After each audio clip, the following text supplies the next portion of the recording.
Now let's begin the conversation. Another moment is upon us as a country to honor our fallen heroes. As Nigeria marks the 2025 Armed Forces Celebration and Remembrance Day, Vice President Kashim Shettima led other senior government officials to lay wreath at the cenotaph in Abuja in commemoration of this year's event. The Vice President represented President Bello Matawalle as the special guest of honor at the National Arcade Abuja venue of the activities marking the celebration. The country's leaders were unanimous in commending the selfless sacrifices of the military in defending Nigeria.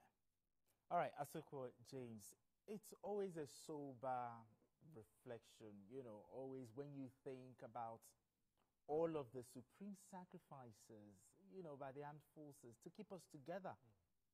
But can we say that the Nigerian armed forces, also the fallen heroes, are they celebrated enough? Well, it depends on the kind of celebration you want, because even outside, this is almost similar to what we are currently doing. Although ours is more ceremonial, whereby government officials will have to, start going to maybe big places, check, do the parade, go on salute, and all that. But the central thing is that we are celebrating them, for their sacrifices, and the little celebration that we are doing is not enough. Yeah, it's not enough because I'm saying this because of the challenges that most of them are facing. Okay. So if you want to celebrate somebody, make sure that you celebrate the person entirely. Entirely? Yes.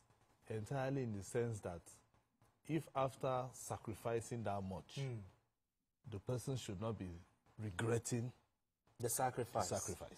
Okay. Okay. Because if people, because I've seen a lot of servicemen who serve this country, and at the end of the day, some of them will be regretting. And it doesn't speak well. So and the only thing that they always remember, sometimes some of them will say, there's nothing, so why am I celebrating? We shouldn't get to that level whereby those who have paid, who have done so much for the country. When I mean servicemen, I mean soldiers, both women and men, who have gone through war. Some of them going through depression, some anxiety, post-traumatic, stress, disorder, and nothing, absolutely nothing is done to assist them, And sometimes some of them will still be begging for pension, and nobody is thinking about their welfare, So, but be that as it may, it is a good thing that every January 15, they have a day to always remind our government that apart from the First World War, Second World War, as well as the Civil War, the Biafra War. the Nigerian Civil War, other things need to be attached to this celebration, and which is their welfare and how to keep them together, Okay, Paul Dada, the Armed Forces Remembrance Day and the heroism of those who paid the ultimate sacrifice. Now, what effort, in your opinion, is the Army doing to appreciate not just the fallen heroes, the living, to make them feel appreciated, and also for those who have actually paid the supreme price? Very good. The supreme sacrifice. A very, very good question. Very often we criticize our military sometimes when they are overrun by the bandits, and sometimes we say, okay, maybe lack of intelligence or acting on intelligence and all of that. But I think that we also need to understand, as a nation, as people living in this country that these ones are making lots of sacrifices. Last season, during the last festivities, a lot of Nigerians were enjoying themselves, but many of these people were on duty. I'm in the bush. Exactly. I think that ceremonial remembrance of their efforts is not enough. I think the authorities can do better, in making sure that they are properly taken care of. There are some things I don't want to say here personally, because I know of a soldier who was complaining, in active duty, was complaining of certain things I don't want to mention on her. But I think we can do better. Sometimes it's not even at the level of the Chief of Defense Staff or the Chief of Army Staff. Sometimes there are people who are below the office, those I mentioned now, who seem to frustrate the effort of those at the top. Okay.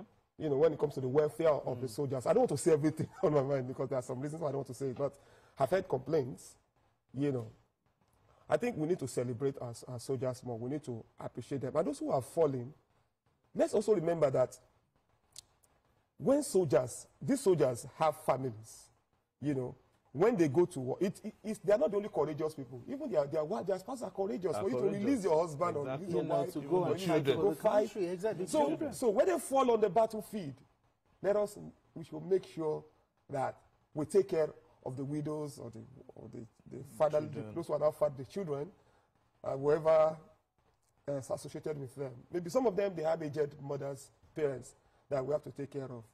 So there's a way the narrative can change. Again, like I said, there are some things I don't want to say on here.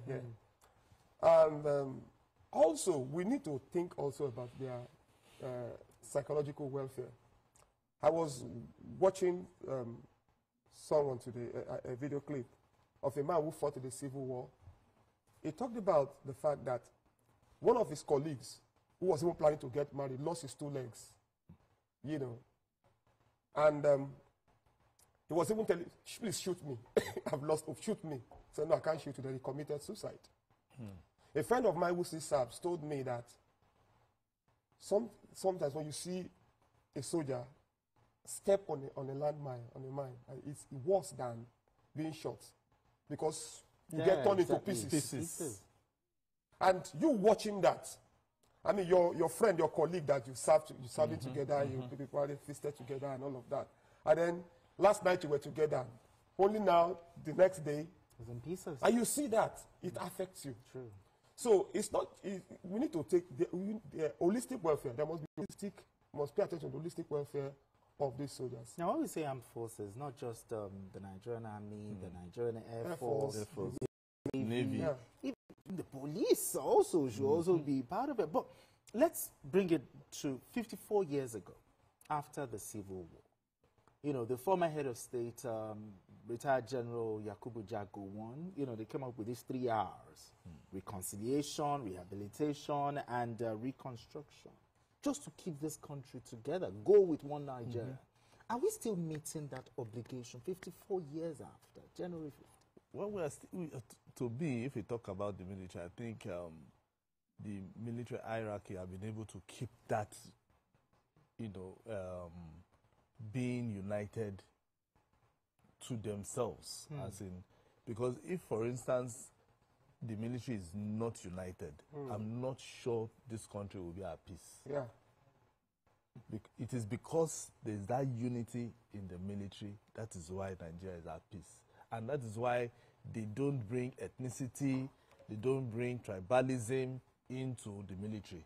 Yeah. You understand? Yeah. Because if not, would have been in trouble. We would have been in serious trouble. No matter what, I think it was either the former chief of defense staff that was saying something about that. We shouldn't bring tribalism. We shouldn't bring anything that will disunite the military in any way. If you are Igbo, you are Igbo. If you are Hausa, you are Hausa. If you are Akwa Ibom, you are Akwa Ibom. But let that be in your house. But because they are going to battlefield. True. When once you start to inculcate that attitude of, I am from this place, into the military, they can never be unity. And when they are fighting a battle, it's just like going to the battle. If you go to a battle as a disunited force, there is no how you can win that battle. And that is why we are getting the gains now in terms of fighting the terrorists, in terms of even decimating what is happening in the southeast. Because there was a time some people were saying, this person, the people, the commander is from a particular area, and which is one of the things that even some people say when you move a commissioner of police to a particular region, they will say, they have brought somebody from another region. No, and I thank the government for that. They didn't listen to what other people were saying. You go there because Nigeria is one indivisible country. You go there, whether you are from anywhere, you go to another state, and your role is for you to serve. And that is why, based on that thing that Gowon did, the military has been united. And it has continued that way. That trajectory has continued. And it has to be like that. If not, there will be a problem. Now, since talking about bringing it back to January 15, 1970, after the Biafra War, if we even look at the reason behind that war, looking at, even till now, the Eastern region still says, we are marginalized here and there. Have we actually internalized the lessons behind that war? And if not, what should the government be doing, to actually make Nigerians internalize? Okay, first let me commend the military for its unity. What Asoko said earlier, if you remember the history of the military, we had what was called the Igbo coup. I mean, it was so called. And you had a revenge coup. Then there was also, you had this Oka coup where an announcement was made that certain parts of the country were no longer part of Nigeria. Talking about the disunity we're talking about now. So you don't see that polarization anymore. At least you don't see it openly. Yes. It's possible that you may have a few persons. However, I'm not happy that if you go to the social media, you still have people who push narratives that, tend to divide us. Ethnic narratives. Yes, ethnic narratives, And I think that those who are opinion, this is not just the job of government. Government has a lot to do in uniting the country. The National Orientation Agency has a lot to do about uniting the country. Whether we like it or not, this country has different ethnic. It's a country of different nations. Exactly. That is the way it is now. Country of different nations, country of people practicing different religions also. It is how it is what it is. It is what you can talk about the fact that the British, amalgamated Nigeria for their own administrative convenience. You are telling stories. But we have accepted to be together. So people need to be we need to carry out campaigns against certain narratives that we see on social media. Narratives that are capable of dividing the country. Now, Asuko, at the end of that war, they said no victor, no vanquish. But we're still talking about the Armed Forces Remembrance Day. Let's talk about unity and the desire of our founding fathers. They talked about a country united in justice, prosperity, and peace. How do we go back there? It's like you want me to start a thesis on that. We are making baby steps. We are making those steps. I know people will always talk about corruption. Even back then, there was corruption. But it wasn't as open, pronounced as now. In terms of looking at how we can go back to how it was back then, the government of today, because back then we had more of military rule. Even when we had the civilian rule, we just had a little time for us to even enjoy ourselves and all that. But even at that. During Gowon's time, that he wanted that unity. And then even during Shagari's time, we saw what we wanted. We just wanted, we wanted that democracy. Now we have that democracy. Since 1999 till date, we've been taking our time, looking at, okay, what are the things that our forefathers left behind, that we are good and bad. But some people will always want to bring politics into trying to make sure that we don't go back to how it was in the past. Okay. Okay?